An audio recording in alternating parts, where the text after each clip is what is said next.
What is happening to you? Sir, great inner growth is happening to me. I have lost all hatred. I have lost all fear. I have lost anger and desire and lust and envy. Everything I have lost. And that is why this division between the inner and the outer is created. Because in all my worldly dealings, in my family, in my business, in my office, in my politics, it shows up everywhere. I remain terribly insecure. But I keep claiming that inwardly, I am best friends with my favorite God. You must smell fraud cooking, outright fraud. Gita will not bear any dishonesty. Gita will not allow any division between the inner and the outer. Inner evolution must show up in your external ethics.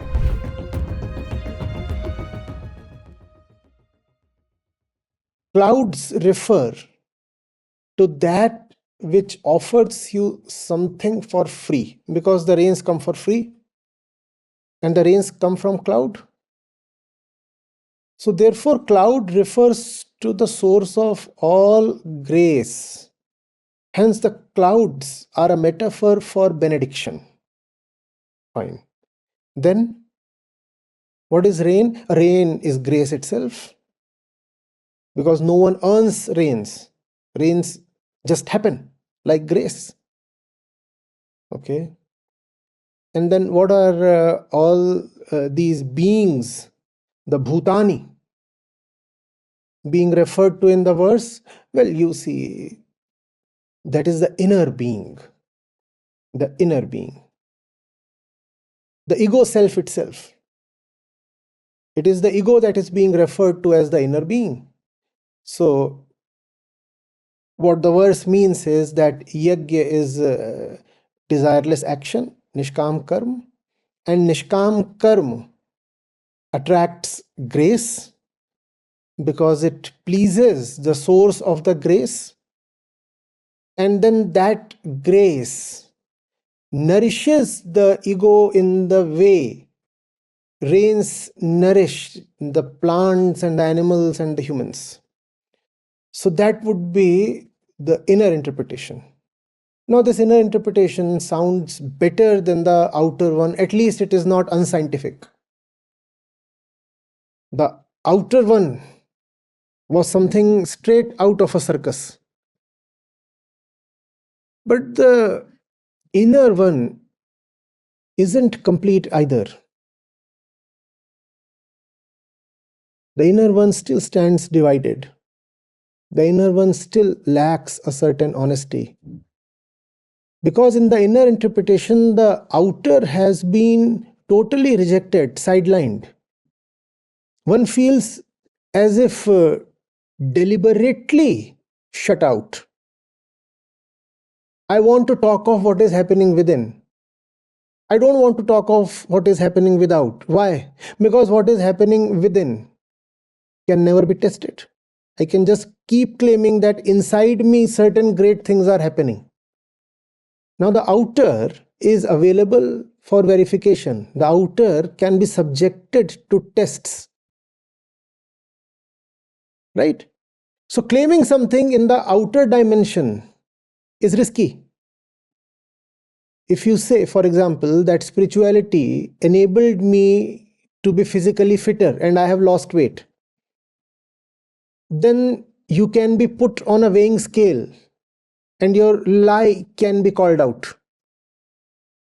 You still weigh much the same. In fact, now you weigh 1 kilogram extra, which is the weight of your lies.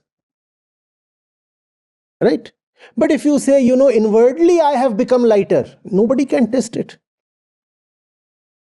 And you can now strut around in your spiritual pride. You can say, inwardly I have become lighter. Therefore, this inwardness is a great refuge for all kinds of spiritual lies.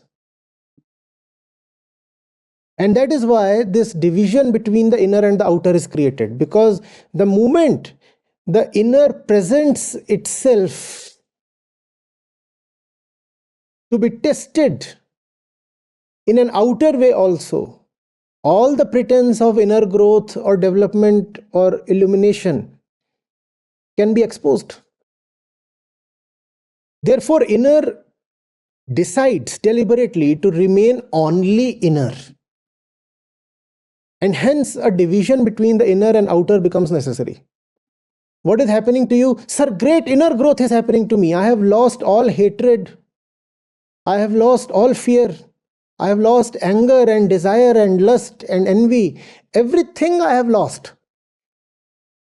But I see no proof in your day-to-day life. No, sir, you see all the changes internal. How can I show you any external proof? So this inner thing is a great deception. Be cautious of those who keep saying that our external conditions have remained the same even after our internal growth or rise. If you meet such people, you must know they are very skilled liars, not ordinary ones, accomplished ones. Internally, I feel a ray of light rising. Does it have weight? How do you feel it? Light does not rise or fall, but you will meet such people. The spiritual market is full of such seekers. My mind experiences a great inner tension. It feels like blasting when my Kundalini awakens.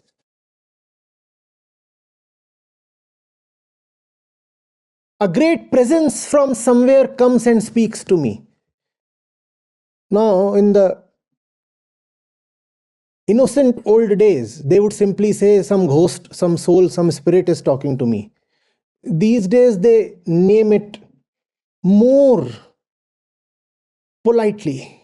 Sophisticated lies, you see. So they won't say some ghost is coming and talking to me. They'll say, an external presence is talking to me. Some otherness is talking to me. But you mean much the same thing. Much the same. And these are all lies. And you can get away with these lies because they can never be put to test. You can keep saying something. Some great energy is circulating through me. Now, how do we measure it? But if you say, there is current circulating in the wire, we can very well test that. How many amperes? Exactly we will know the current. But you say a great energy is circulating through my being, and it's a cosmic energy. It is coming from somewhere else. It is not my own. How does one test it? Therefore, you can keep uttering nonsense without ever being held accountable. Do you get this?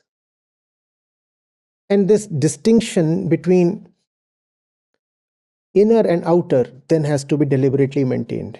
Those who talk only of the outer are fools, and those who talk only of the inner are shrewd. You must neither be stupid nor cunning.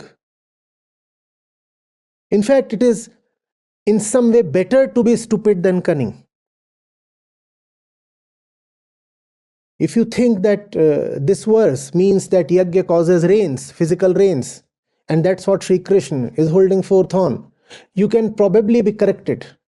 Maybe after this session, you would have some genuine insight. But those who say Yagya is about the rise of inner energy, or I hear strange sounds, or I get special visions, or some special figure occurs to me at night in my dreams and plays with me and fondles me and whatnot. One doesn't want to go into that. You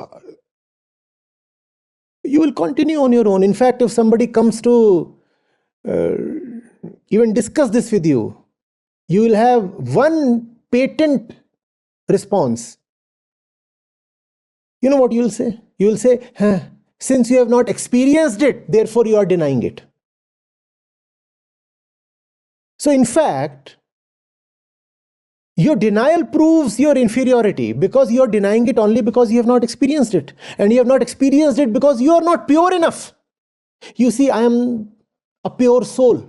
Therefore, I experience all these mystical phenomena within my body. Only pure souls experience that. You are questioning me because you're not a pure soul, whatever that means, pure soul. You're not a pure soul, so you are questioning me. And I cannot demonstrate it to you because you see, it is a thing of experience. Only those who have experienced it will know it. Have you not heard of all this nonsense? And this is why the division between the internal and the external must be maintained. I remain a terribly insecure fellow. That shows up in all my worldly dealings, in my family, in my business, in my office, in my politics. It shows up everywhere. I remain terribly insecure. But I keep claiming that inwardly, I am best friends with my favorite God. That when I close my eyes, special devotional music rings in my ears. Only in my ears, you see. Because I am a pure soul. And I cannot communicate that to you because that thing is very subjective. It happens only to me. This subjectivity must be nipped at the bud. Wherever you hear something that can be experienced only by that so-called pure soul and is neither verifiable nor falsifiable, you must smell fraud cooking. Outright fraud. And this division is also the conventional division between the Paramarthik and the Vyavaharik. You have put all your science only at the Vyavaharik level. And you have put everything else, all your spirituality at the Paramarthik level. So physics at Vyavaharik and metaphysics at Paramarthik. And you have disconnected the two. You have divided. Do you understand this? You have divided. And Sri Krishna is out to demolish the division. The ego is a range. Right? And to rise, the ego must see the futility of the objects that hold it at its current level. Right? And then there would be an ascension. Now the objects are all material. But the ego is a thing subtle, inner. Now this is the genius of the Gita. The Gita is linking the outer to the inner. Inwardly, you are stuck at a lowly place because of the external material objects you have related yourself to. So no division, sir. The outer and the inner are very much related. And inner rise will show up in your outer associations. As long as those outer associations remain the same, all your claims regarding inner rise are just false. Not just false. You are being deceptive. You are being loudmouthed. You are a spiritual fraud. There has to be a connection. This division is not permissible. Whenever you have a verse, if you have a totally material or cosmological interpretation, at best it can be factual, but then it will not be inwardly useful at best. Therefore, if you come across a totally material interpretation of a work of wisdom, at best it can be factual, but it won't be truthful. It won't help the ego rise to truth. Are you getting it? For example, if I say, pay attention, that which flies high will definitely crash one day on the ground. But that which is one with the soil will never suffer a crash. What I'm saying is scientifically very right, very factual. But if you limit yourself to just its scientific accuracy, then you are missing the inner point. A work of wisdom will carry both scientific accuracy and an inner dimension. The ball that has been tossed up will certainly come down. Now, this is true as per Newton's laws, but this also has a spiritual truth contained in it. Do you understand? When you look at gravitation as the pull of inner tendencies, and when you look at the lobbed object as ego that has been thrown up only by the force of circumstance, then you know that ego, even if it has been lobbed up by an external force, will ultimately succumb to the force of its own compulsive gravitation and will fall down. Then you see at both levels you are being parallelly, concurrently exact. You are scientifically not misplaced. And what you are putting forth as a scientific statement is actually a great and useful metaphor for inner growth as well. That would be the mark of a truly good word of wisdom. Are you getting it? If it holds only external truth, then at best it is factual, scientific, which is fine. But if I want to learn science, I would rather go to a book of science. Why will I come to the Bhagavad Gita? The Bhagavad Gita is not here to teach me physics. Are you getting it?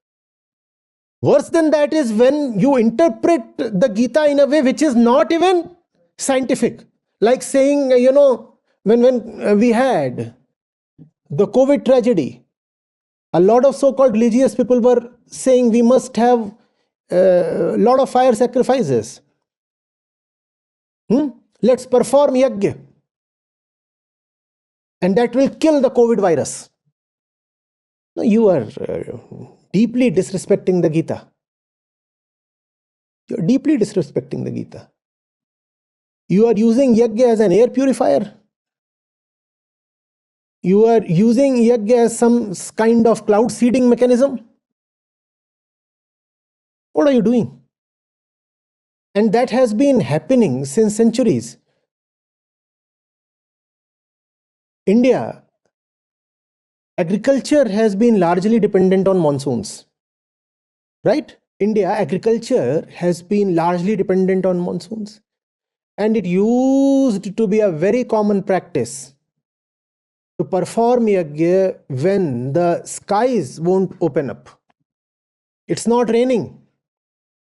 It's not raining. Let's, as villagers, all gather and have a massive Yagya. And that will please the gods and we will have rains. This is what has been happening. You are insulting not just science, but also works of wisdom, also spirituality. Are you getting it? Gita will not bear any dishonesty. Gita will not allow any division between the inner and the outer. The Vyavaharik and the Paramarthik have to be kneaded into one. Are you getting this? Are you getting this? Huh? Inner rise must show up in external change. Inner evolution must show up in your external ethics. Right? The change of the actor must manifest in the change of action.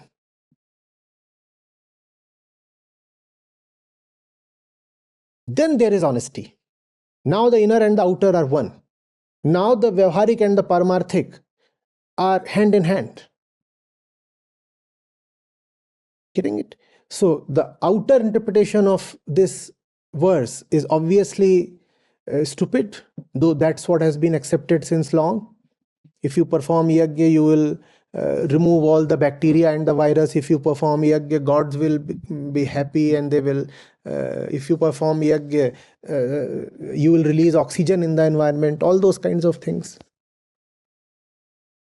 And If that is stupid, then the other end of the divide is shrewd.